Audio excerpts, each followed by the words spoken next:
So thank you again for having me. I appreciate the invitation to be here. As we kind of immediately went through there, financial health is so important. And one of the things I want to bring across today is how to be an adult, but how to do a better version of the financial self that you are. So for those of you that don't know me, I'm an adult. So that gives me structure to be able to talk on this subject. But as well, I am a certified general accountant, a chartered professional accountant, a certified fraud examiner, and I am a mediator. So when I put all my, if I put all my titles after my name, I think I have 15 letters that should follow my name. With those letters, I feel like that gives me enough information to be able to share with you. So that's what I suggest makes me an expert in this field. One of the things that I always giggle about when I start this presentation is that I've been an adult since I've been a child. So I can recognize that, things that I'm saying to you, some of you will think that I'm nutty and crazy. There was in my grade 1 report card at one point in time, it made some comment about how I'm so diligent with my studies and things like that. But everything that it said was exactly the same as what it is today. So now that I'm, almost a 40-year-old woman, I can finally come into myself. I feel like that was an important part of who I am. So we're going to go through kind of 3 main areas today. We're going to talk about managing your finances. We're going to talk about living within your means, and we're going to talk about retirement planning. Now, this isn't all about it's all about the financial section, but it's not all about everything to know about finances. There's obviously, we could talk for hours and hours on this. I have 60 minutes right now, and I want to leave a good amount of time for us to ask questions and talk and have some communication back and forth. So that being said, I'm going to try and keep this as the least boring as it can possibly be. So I apologize in advance, guys. Numbers aren't that fun to talk about, but I really hope you take something away from this presentation. The first thing we want to talk about when we talk about managing finances is the stress. The immediate emotion that comes from you when you're talking about money is stress. People get stressed. And I want you to recognize that that stress and that emotion is a feeling, but it doesn't have to be tied to the money. So the first thing whenever you're dealing with finances is to remove the emotion. Take a minute, recognize what is the emotion that you're feeling versus what is the logical thing that you needed to be feeling about money. And I think that's so important, especially as you're dealing with partnerships, you're dealing with friendships. Money is, people fight over it all the time. It creates divorces, it creates stress. And what I want you to do is you always have to take that step back in your life and take the emotion out of financial conversations. Now, the other thing I do want you to do, though, is have those financial conversations. Talk about money, because it used to be kind of taboo, right? You didn't talk about how much money you make. You didn't talk about how much money you spend. And I think that that is the exact opposite way that you should go about life. I think you should talk about how much money you make. I think you should talk about, hey, I went to the grocery store on the weekend. I have a family of 3 and I'm going to say 3.5, and I spent $160 on my groceries. I felt it was ridiculous, but groceries are going up and up. And the $160 that I feel is ridiculous is probably so much lower than my neighbor who's spending $300 a week on groceries, right? It's one of those, let's talk about finances. Let's talk about where someone is doing something differently and how we can maybe change our mindset to go about that. So today we're going to go through some of the, and I'm going to go back for one more second, I guess it doesn't matter. So today we're going to go through some specific things that I want you to do about managing your finances, and then we're going to do some like overall general ideas. So the biggest thing I want you to take away from today is that you can't use your bank account to track what your financial history looks like and what you as a person are doing. And it blows my mind that people, that's how they choose to buy something, right? You go to the store, you're like, well, I have $50 in my bank account, tap my debit card, and now I can make this purchase. That's ridiculous in my mind. So, because what's happening is you're doing that, today's cash balance is not necessarily thinking about, well, you know, I have a phone bill due in 2 weeks, and I have a mortgage payment due on Friday, and I have, you know, insurance payments to come in. I have all these future things to come out. And if you're only tracking what's happening in your bank account, you're not forecasting what's going to happen in the future. So the first thing I think I want everyone to do after today's seminar is to think about a budget. And budgeting doesn't have to be a bad word. I know there are people that think, ugh, budget, like that's the worst. I make enough money, I don't need to be on a budget. So step one, that's wrong. No one ever makes enough money, they don't need to be on a budget, because budget doesn't have to mean, you know, bad saving. Budget just means knowing where your money is going. So to make a pretty simple budget, you need to know how much you're bringing in, and you need to know how much are your expenses. And this is things like your fixed expenses, your you know, hydro, rent, mortgage, any of those types of things that are coming out every month. Those are your fixed expenses. Your other aspect is your variable expenses, things you're choosing to purchase, things like your Netflix and your Spotify, and, you know, all those extras.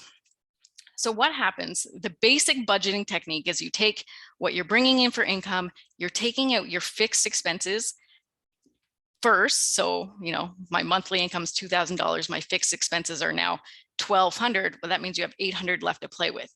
Okay, let's now take what those variable expenses are, which are your food. It's still kind of fixed, but it's not a specific number. So your food, things like that. So then you take away your variable expenses, and then you have whatever's left. If that number is negative, you need to go back and redo your budget. You need to make that budget balance. And things I want you to put in your budget too are things like an emergency fund, having access to savings. One of the biggest issues, again, when people are using their bank account is, if we think in the city of Ottawa, for example, say you have a house and you have a mortgage on that house, but you also have property taxes. Well, if you haven't set up your mortgage to pay off your property taxes, which I am a strong believer you should not do that, then that means you have 2 lump sum payments due. They're due in March and they're due in June. That is a huge chunk of money that comes out those 2 months. So if you've just spent every amount that you have in your bank account, that's not, you know, you don't have the money to cover that. So you have to think about those annual expenses as well as all the monthly ones when you're kind of building a budget. Now, if you see at the top of the spreadsheet tracking there, I track everything.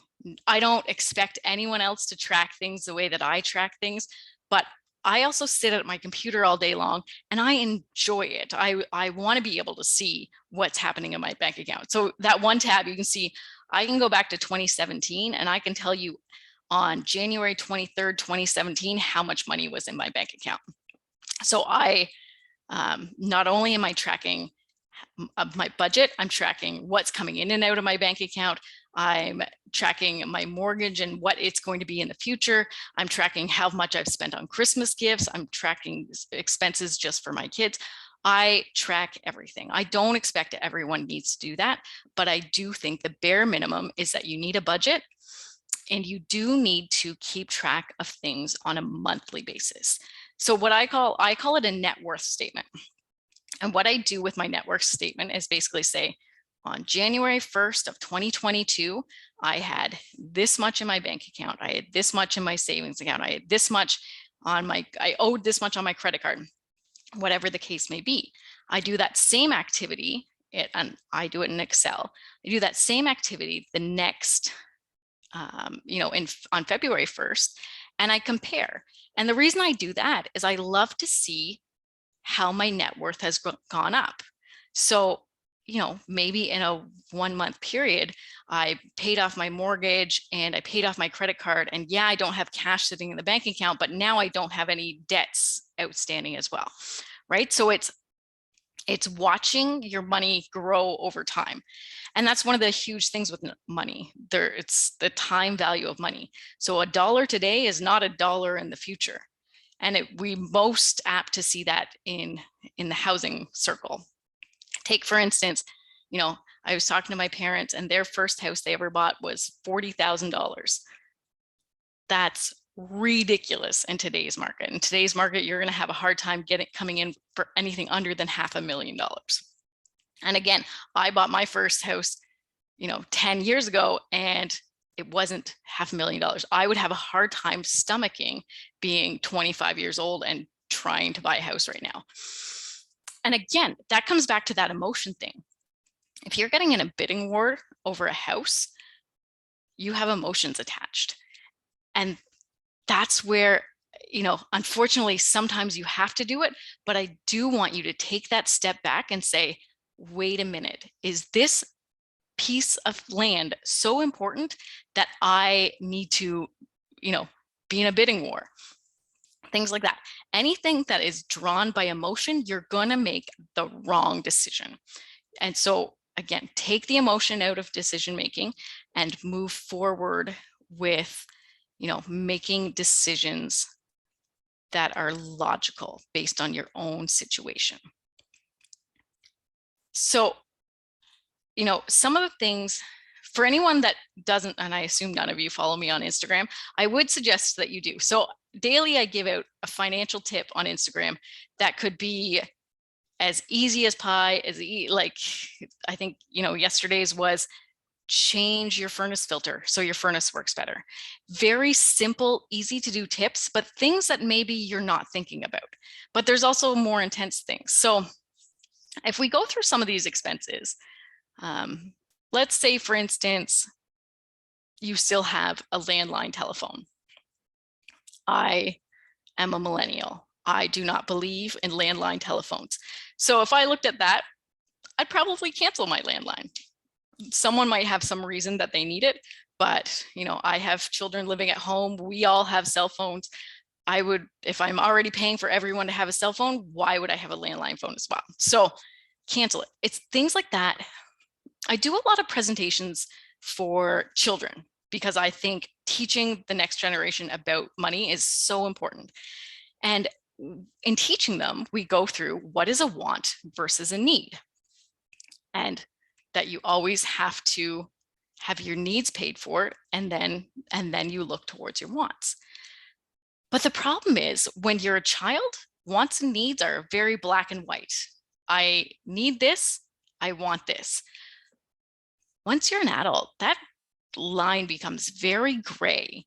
And I need you to make it a little bit more black and white. I need you to stop and actually think about, is this actually a need? Is the fact that I'm driving a car that's fancier than what I need, that I'm paying, my car payments are $600 a month when my mortgage is only $400 a month. Like, what makes sense? Yes, you might need a car, but do you need that expensive of a car? So it's thinking wants versus needs. The other thing, again, I will 100% say that I am a privileged woman, that I have been given things in life that make a lot of this easier for me. That being said, because I've always had access to things, I appreciate what I have, but I'm also not looking for status. And I think that's a huge issue we have in today's society. It's that keeping up with the Joneses. Say you live in suburbia, everyone on your street is renovating their house, and you kind of want to do it yourself. This is the moment to take that step back and say, am I doing this because, my house needs it? I'm doing this because I want it. And again, if you have the money and you want to do it, then I'm not saying you can't do it. What I'm saying is you need to recognize that it's still that you want to do it and you are choosing to spend your money that way. But if you're going into debt to do it, that's a pretty crappy way to do it. So it's take that moment, think about the decisions you're making, and think about it in regards to anything. You're going to the store, you've bought your groceries, and you're in the checkout line, and there's 7 chocolate bars sitting there, and you're like, oh, really want a chocolate bar right now. Well, that's fine. You want a chocolate bar right now. Do you have the extra dollar to pay for it? If you do, and it's not going to impact your budget, then sure, go for it. But if you don't, unfortunately, you have to step away. You have to take that moment and say, I have debt. I need to pay off my debt. And the only way I'm going to do it is making these small choices. And I know there's lots of people that are like, oh, just don't buy Starbucks every day and then you'll have money. I don't know a single person that ever buys Starbucks every day. So if those people exist, please introduce me to them, because I feel like I could sell them a lot of stuff. But that being said, think about what you are spending and making that decision. Yes, Starbucks every day is ridiculous. Don't do that. If you're doing that, don't do that. That's hard stop. But if you're, once a week grabbing a Starbucks, maybe that's different. Maybe that's your treat. And if your budget allows for it, then that's cool. But if your budget does not allow for it, unfortunately, now's not the time. So let's talk about, very, very basic things, living within your means. You have to earn more money than you spent. Pretty simple concept. And it's shocking to me, the, people that get lost in that. If your expenses, if you prepared that budget and your expenses are higher than your earnings, you have 2 options: limit the expenses or make more money. There's no other way about it, right? You can't take out a loan to cover something. Like debt is bad. For anyone who, is new to the financial world, debt is bad. If you have to borrow money, in my opinion, the only reasons you should be borrowing money is for a mortgage. And I will occasionally think it's okay for a car if you needed one to drive. That being said, with any form of debt, there's always an interest rate percentage that's attached to it. So the number in my head, if I'm paying more than 3% interest for something, I want to find a different way to do it. So if that means, to get a car and they're going to charge me 10% interest, I'm going to look at, maybe I would take out a line of credit instead, where I can get a lower interest rate to pay off that credit. So it's all about, what amount of interest you're paying. Right now, mortgage rates are incredibly low. So do I believe that you should ever refinance your mortgage to pay something off? Not really, because that's not who I am. But that being said, that's perhaps the easier method if you have a large purchase that you don't otherwise have money to spend for. So we've talked about,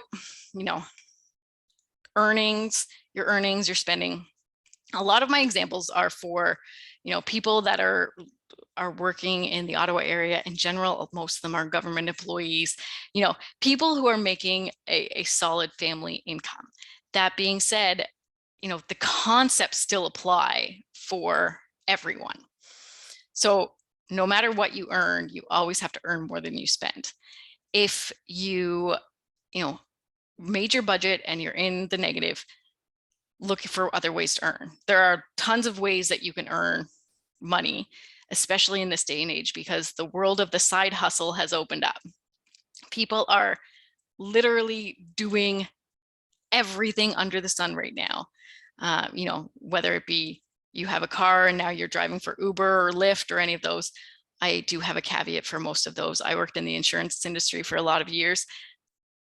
Don't drive for Uber and Lyft if you're not going to get the insurance coverage. Don't. So just there's things like that there are some things that I have a lot of opinions on, but there are easy ways. I saw during this most recent shutdown, someone who used to work in a restaurant was offering to go pick up meals from various restaurants, and she was charging a flat rate. So as opposed to, going through Uber Eats or any of those types of things, there are local people doing that. If you need money to survive, offer to wash someone's car, offer to babysit, if you, especially if you have time on your hands, because again, time is money. So as we get older and as we start to appreciate our time more, and all of a sudden our time is valued significantly higher. So for me to, put this presentation on today, I took, a few hours of prep, just an hour here. I chose that I wanted to spend my time with you guys and I wanted to teach people about financial literacy. And as a result, I, made that choice of, okay, I'm not billing any other clients right now. Yes, maybe I'm taking a loss, but to me, this makes me feel great. And I love to give back. And I want my entire business is built on the fact that everyone in this world has the ability to be financially literate, and they have the ability to make the choices to get out of debt if they are in debt, or to move forward in their lives. So I guess we'll jump into, I'm just watching the time because again, I don't want to over talk at you guys. So we'll talk about kind of another topic, and then I do want to leave a good amount of times for questions, because I really hope there's questions, because I want this to be a little bit interactive. So in any sort of financial planning, there's always a goal. So assuming that, a bunch of you are CHIO employees, one of your goals, my guess, is retirement. And it's a continuous cycle of goal planning in your life. And you're going to goal plan for your careers. You're going to goal plan for, your love life. What I want you to do, though, is take a goal for your financial future as well. So, you set a goal, you make a plan, you assess how that plan's going, and then you talk about it. And those are the important parts of, going through that retirement planning. But that works for any goal. Say you want to buy a house, say you want to, go on a trip, say whatever it may be, say you want to get out of debt. You need to set the goal, make a plan for that goal, assess it, and talk about it. The more you talk about any of these goals to anyone, the more you're going to hold yourself accountable. So say your goal is to get out of debt. Say you're probably a little bit embarrassed about the amount of debt you're in. I'm going to say you have $10,000 of credit card debt. If you told your best friend that you had $10,000 in credit card debt, what do you think their response would be? It's probably going to be like, oh crap, that sucks. Like, let's think of a plan. Let's get out of this. Talking about it doesn't bring shame to you or anything like that. It shows that you're taking accountability for your actions and you are choosing of how to get out of this. But it also is holding you accountable, because now your best friend knows that you're in debt, and she or he's going to say, wait a minute, like, why are we going out to eat? You don't have the money available right now. It's things like that where you're basically creating a team of people that are in line and their goals are aligned. So I'll give you an example here. I have a girlfriend who thinks that I am incredibly frugal, which I am. We have a competition as to who can have a lower hydro bill.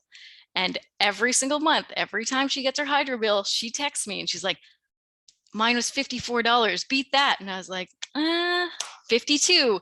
So it's one of those things where goals can be funny. Like, I find some humor in the fact that we fight over who can have a lower hydro bill.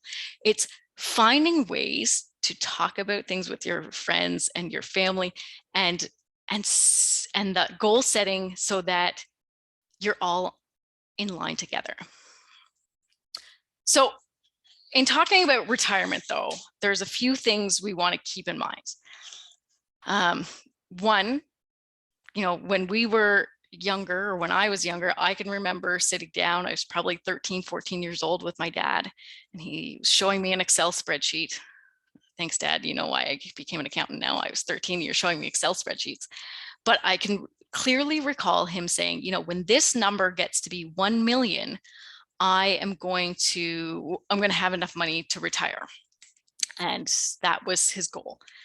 Now, in general, you and I, we can't retire on $1 million anymore. Similar, that time value of money, $1 million is not very much money. But if you have no idea what you're going to need to retire, we can do some estimates. So let's think of, do you have a pension? If you're working in a hospital setting, potentially you do. Personally, I don't. So I now need to contribute to my RRSPs, my registered retirement savings plans. Someone who is 20 years old right now might not be able to bank on any government funding. So government funding is Canada Pension Plan or Old Age Security. So those programs, if you're 60 years old right now, you can probably bank that those programs are still going to exist in the next 5 to 10 years. 20 to 30 to 40 years from now, I can't guarantee that they're going to exist. So again, it's more about the planning. Let's think about your personal situation. How old are your parents? Are they still around? Your grandparents still around? If everyone in your family is living to 95, you're probably going to live to 95. If everyone in your family hasn't made it that long, then it's likely, you're probably, as we age as a society, in general, everyone is living a longer life, but there are still, your family history has a huge part to do with whether or not you would be able to go and live beyond that point. So, a few things I want to kind of discuss with you is that, one, I didn't cover everything today, obviously. If you have questions or concerns and you don't want to share them in this chat, then shoot me an email at jen@accountantjen.com. Follow me on Instagram, and that's where you'll get, daily financial tips of all sorts of varieties, and some of them are pretty funny. I always love, Valentine's Day is coming up, and my tip on Valentine's Day is a gift is cheaper than divorce. So that's my spiel for that. But that being said, so the things I want you to keep in mind for today. In a financial setting, I need you to track what you are currently doing. Do not rely on what your bank account says for how much money you have. I like to do a budget. I also do a cash flow statement, which is basically, seeing what's about to come out of my bank account. So I know that I'm going to, pay a cell phone bill in the next 2 weeks, and it's going to be this. So tracking where that bank account goes. I also want you to make some sort of goal. Make a savings goal, make a retirement goal. Turn money into a game. Turn it into seeing how much wealth you can accumulate and how much you can grow as a person. And maybe it's a goal, by this age, I want to have this much money. The goals literally can be anything, but you have to make a goal in order for it to happen. Now, I want you, the third big thing is that I do want you to enjoy your life. So do I believe saving money is incredibly important? 100%. But does that mean that you can't go and enjoy life? No, there has to be a healthy balance in between those two things. And I want you to find that balance. And my final tip for today, and I've said it numerous times, is I want you to talk about money. I want you to take a moment, talk about it. Talk about it with your friends, talk about it with your family, talk about it with your kids. We've spent a lot of times, watching some old, do you guys remember Gail Oxlade? She has some hilarious shows that my kids are now preteens, and we started watching them together. Now, let's bear in mind, my kids grow up in a household of an accountant who tells them money stories all the time. But So they think it's hilarious, some of these shows and the people overspending and things like that. But that's not the case in all families. Money is not a bad topic, and it's not something that you know, have to hush hush about. Tell your kids about your money situation. Tell them if, you know, you're tell them if you're in debt. Tell them if, you've spent so much money on their hockey that now you can't go out to eat. When I've been giving a lot of, I go into classrooms and I give a lot of presentations to that grade 5 to 8 crowd. And some of the questions that they ask are things that I think should really have brought up at home.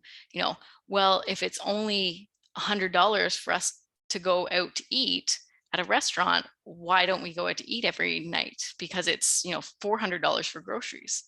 Not recognizing that groceries are lasting for 1 to 2 weeks and a restaurant is lasting for one meal, right? It's knowing those differences. And if you haven't seen and had those discussions with your kids, they don't magically come upon this knowledge. It's things that you have to share.